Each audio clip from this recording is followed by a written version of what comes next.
8년 전 사건과 똑같은 현장 완벽하게 복제된 죽음. 8년 전 그날 베란다 난간 너머로 사라진 한 청년의 마지막 모습. 그리고 오늘 똑같은 자세로 발견된 한 여자의 시신. 손가락 하나, 고개의 각도까지 일치하는 두 개의 죽음. 이건 우연일까요? 아니면 누군가의 치밀한 계획일까요? 2025년 11월 서울 외곽의 한 신축 아파트 단지. 새벽 6시 20분 관리사무소에 한 통의 신고 전화가 걸려옵니다.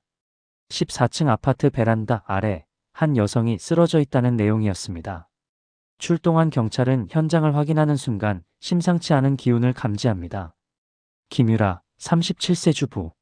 그녀는 자신의 집 베란다에서 추락해 사망한 상태였습니다. 처음에는 단순 투신으로 보였습니다.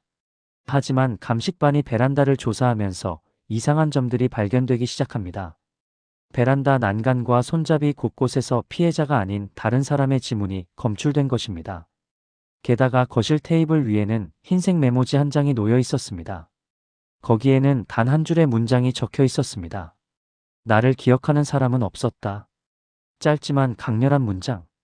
경찰은 이것이 유서인지 아니면 범인이 남긴 메시지인지 판단하기 어려웠습니다. 하지만 사건을 담당하게 된 강력반 소속 이정우 형사는 이 메모를 보는 순간 묘한 기시감을 느낍니다. 그는 급히 사무실로 돌아가 오래된 미제 사건 파일들을 뒤집니다. 그리고 마침내 한 파일을 꺼내듭니다. 2017년 11월 경기도 안양의 한 오피스텔에서 발생한 추락 사망 사건. 피해자는 당시 21세였던 대학생 남민호. 이정우 형사는 파일 속 사진들을 하나씩 펼쳐놓습니다. 그리고 그는 믿을 수 없는 광경을 목격합니다. 8년 전 사건 현장에 남겨진 메모. 거기에도 똑같은 문장이 적혀 있었습니다. 나를 기억하는 사람은 없었다. 문장만 같은 게 아닙니다. 메모지의 재질, 크기, 심지어 펜의 종류까지 동일합니다. 형사는 서둘러 두 사건의 현장 사진을 나란히 놓고 비교하기 시작합니다. 그리고 그가 발견한 것은 단순한 우연으로는 절대 설명할 수 없는 일치였습니다. 피해자의 자세. 8년 전 남민호의 시신은 베란다 난간에 상체가 반쯤 걸쳐진 상태로 발견되었습니다. 오른팔은 아래로 축 늘어져 있었고 왼팔은 가슴 쪽으로 약간 굽혀져 있었습니다. 고개는 오른쪽으로 약 15도가량 기울어져 있었고 발끝은 안쪽을 향하고 있었습니다. 그리고 지금 김유라의 시신 역시 정확히 같은 자세였습니다. 팔의 각도, 고개의 기울기, 발끝의 방향까지. 마치 누군가 8년 전 사진을 보고 그대로 재현한 것처럼 완벽하게 일치했습니다. 이정우 형사는 등골이 서늘해지는 것을 느낍니다. 이건 모방범죄입니다. 하지만 한 가지 의문이 생깁니다. 8년 전 사건은 미제로 남았고 언론에도 크게 보도되지 않았습니다. 현장 사진은 더더욱 외부에 공개된 적이 없습니다. 그렇다면 범인은 어떻게 그 디테일한 정보들을 알고 있었을까요? 형사는 8년 전 사건 기록을 처음부터 다시 검토합니다. 당시 남민호는 대학교 2학년에 재학 중이었고 부모님과 떨어져 혼자 오피스텔에서 생활하고 있었습니다. 사건 당일 새벽 그는 자신의 방 베란다에서 추락했습니다. 당시 경찰 조사에서 가장 중요한 증인은 피해자의 절친한 친구였던 정화준이었습니다. 그는 사건 당일 밤 남민호와 함께 있었고 새벽까지 술을 마셨다고 진술했습니다. 정화준의 진술에 따르면 남민호는 심하게 취한 상태에서 베란다로 나갔고 균형을 잃고 추락한 것으로 보인다고 했습니다. 당시 경찰은 정화준을 용의선상에 올렸지만 결정적인 증거가 없었습니다. 그의 지문이 베란다 곳곳에서 발견되긴 했지만 그는 자주 그 집을 방문했던 친구였기 때문에 자연스러운 일이었습니다.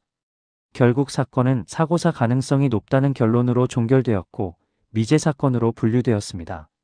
이정우 형사는 정화준이라는 이름을 메모합니다. 그리고 현재 사건 피해자인 김유라의 신상 정보를 확인합니다. 37세, 전업주부, 남편과 단둘이 거주. 남편의 이름란을 본 순간 형사는 자리에서 벌떡 일어납니다. 정화준. 김유라의 남편은 8년 전 사건의 유일한 목격자, 바로 그 정화준이었습니다. 이건 우연일 수 없습니다. 8년의 시간차를 두고 발생한 두 개의 추락 사건. 그리고 그 두 사건 모두에 등장하는 한 남자. 형사는 즉시 정화준을 참고인 조사 명목으로 경찰서로 소환합니다. 2025년 11월 15일 오후 2시 조사실. 정화준이 들어옵니다. 40대 초반으로 보이는 그는 수척한 얼굴에 깊은 다크서클이 내려앉아 있습니다. 그는 의자에 앉자마자 고개를 떨어뜨립니다. 부인의 죽음에 대해 애도를 표합니다. 하지만 몇 가지 여쭤봐야 할 것들이 있습니다. 이정우 형사는 조심스럽게 말을 꺼냅니다. 하지만 그의 눈빛은 날카롭습니다. 8년 전 2017년 11월에 안양에서 발생한 남민호 씨의 추락 사건을 기억하십니까? 정화준의 어깨가 미세하게 떨립니다. 기억합니다. 제 가장 친한 친구였습니다. 그리고 이번에는 부인께서 똑같은 방식으로 돌아가셨습니다. 이상하다고 생각하지 않으십니까? 무슨 말씀이신지. 정화준은 고개를 들지 않습니다. 두 사건의 현장은 완벽하게 일치합니다. 피해자의 자세, 남겨진 메모, 심지어 메모지의 종류까지. 정화준 씨, 당신은 두 사건 모두의 핵심 인물입니다. 8년 전에는 유일한 목격자였고, 이번에는 피해자의 남편입니다. 정화준은 한참을 가만히 있다가 천천히 입을 엽니다. 저는 아무것도 하지 않았습니다. 그럼 누가 했습니까? 8년 전 현장의 디테일을 아는 사람은 당신과 당시 수사팀뿐입니다. 그런데 그 모든 것이 그대로 재현되었습니다. 저는 정말 모릅니다. 정화준은 끝까지 부인합니다. 형사는 그를 더 이상 압박하지 않고 일단 돌려보냅니다. 하지만 동시에 그에 대한 감시를 시작합니다. 다음 날 국립과학수사연구원에서 중요한 감정 결과가 나옵니다. 두 사건 현장에서 발견된 메모지에 대한 필적 감정 결과, 8년 전 메모와 현재 메모는 서로 다른 사람이 쓴 것으로 판명됩니다. 이정우 형사는 혼란스럽습니다.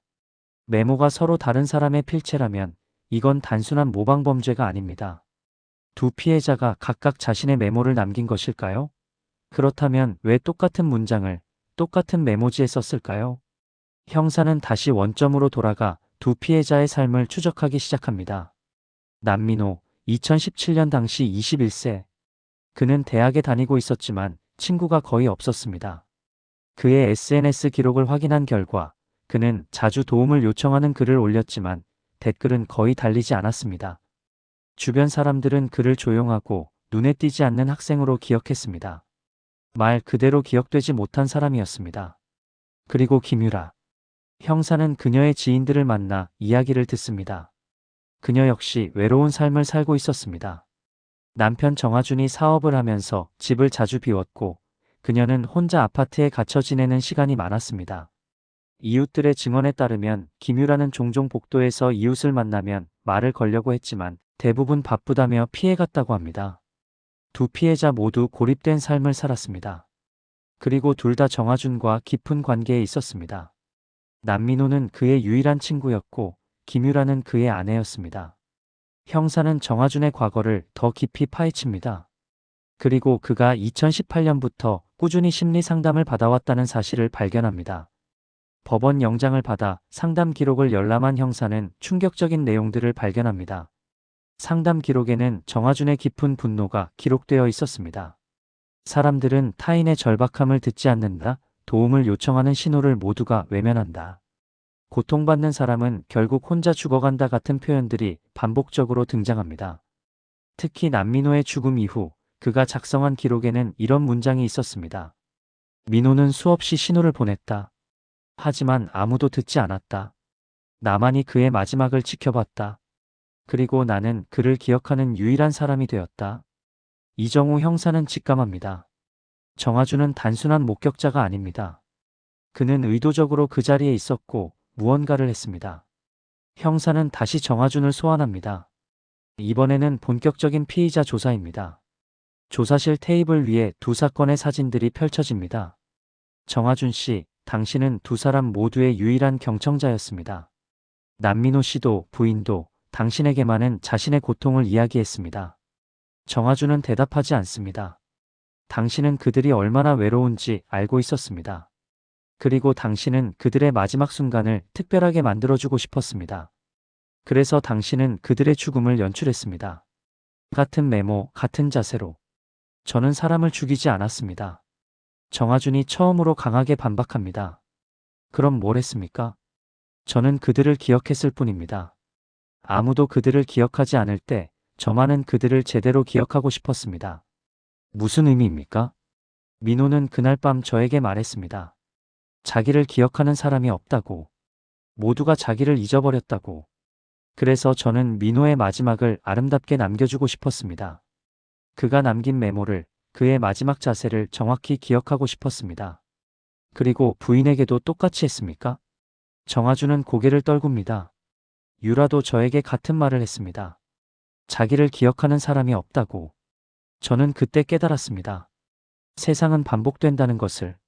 고립된 사람들의 고통은 계속 되풀이된다는 것을. 그래서 저는 유라에게도 민호처럼 기억될 수 있는 마지막을 주고 싶었습니다. 그래서 당신이 직접 연출했다는 말입니까? 저는 도왔을 뿐입니다. 그들이 원하는 방식으로 기억되도록. 형사는 정아준의 말에서 모순을 발견합니다. 도왔다는 것은 그들이 스스로 결정했다는 의미입니다. 하지만 타인의 지문이 현장에 남아 있었고 자세가 너무나 정교하게 일치했습니다. 이건 자발적인 선택이 아닙니다. 국과수의 추가 감정을 의뢰한 결과 결정적인 증거가 나옵니다. 두 피해자 모두의 혈액에서 수면제 성분이 검출된 것입니다. 8년 전 남민호에 보관된 혈액 샘플과 김유라의 혈액 모두에서 동일한 계열의 수면제가 발견되었습니다. 이정우 형사는 정아준을 다시 압박합니다. 두 피해자 모두 추락 전 수면제를 복용했습니다. 당신이 먹였습니까? 정아준은 더 이상 부인하지 않습니다. 그들은 너무 고통스러워했습니다. 저는 그 고통을 덜어주고 싶었습니다. 그래서 잠들게 했습니다. 그리고 그들이 원하던 방식으로 기억될 수 있게 도와줬습니다. 당신이 직접 그들을 베란다로 옮겼습니까? 네. 저는 그들의 마지막 모습을 아름답게 만들고 싶었습니다.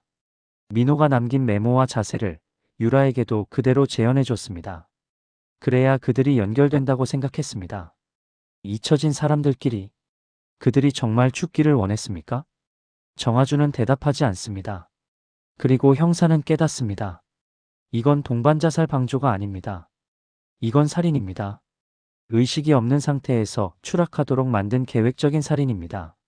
형사는 정아준의 휴대폰 기록을 압수수색합니다. 그리고 거기서 충격적인 내용을 발견합니다. 정아준은 다른 사람들의 SNS를 끊임없이 모니터링하고 있었습니다. 외로움을 호소하는 게시글, 도움을 요청하는 메시지들을 수집하고 있었습니다. 그는 고립된 사람들을 찾아내고 그들에게 접근했습니다. 그리고 자신만이 그들을 이해한다고 믿게 만들었습니다. 남민호도 김유라도 그렇게 그의 타깃이 되었습니다. 정아준은 자신을 구원자라고 생각했습니다. 하지만 실제로 그는 그들의 고통을 이용해 자신의 왜곡된 신념을 실현한 살인자였습니다. 2025년 11월 25일 정아준은 살인 및 살인방조 혐의로 구속됩니다. 검찰은 그가 8년 전 남민호를 살해했고 최근 자신의 아내 김유라까지 같은 방식으로 살해했다고 기소합니다. 재판 과정에서 정아준은 끝까지 자신은 그들을 도왔을 뿐이라고 주장합니다. 하지만 증거는 명확했습니다. 그는 의도적으로 수면제를 먹였고 의식이 없는 상태에서 그들을 베란다로 옮겼습니다. 그리고 마치 예술작품을 만들듯 그들의 마지막 자세를 연출했습니다. 정신감정 결과 정아준은 심각한 구원자 콤플렉스와 과대망상을 가지고 있었습니다. 그는 자신만이 고립된 사람들의 고통을 이해하고 그들에게 의미 있는 죽음을 선물할 수 있다고 믿었습니다. 8년이라는 시간 동안 그는 자신의 첫 번째 살인을 미화했고 그것을 반복하는 것이 옳다고 확신하게 되었습니다. 그리고 가장 가까운 사람, 자신의 아내까지 희생시켰습니다. 법정은 정아준에게 무기징역을 선고했습니다. 그는 끝까지 자신이 옳았다고 주장했지만 그 누구도 그의 말에 귀 기울이지 않았습니다. 아이러니하게도 그 자신이 이제 기억되지 못할 사람이 되었습니다. 왜곡된 신념으로 두 사람의 생명을 앗아간 살인자로서만 기록될 뿐입니다. 이정우 형사는 사건을 마무리하면서 두 피해자의 메모를 다시 봅니다. 나를 기억하는 사람은 없었다. 이 문장은 그들의 진짜 목소리였을까요? 아니면 정아준이 그들에게 강요한 서사였을까요? 한 가지는 분명합니다. 진정으로 누군가를 기억한다는 것은 그들의 죽음을 연출하는 것이 아니라 그들이 살아있을 때 그들의 목소리에 귀 기울이는 것이라는 사실입니다. 구독과 좋아요는 큰 힘이 됩니다. 감사합니다.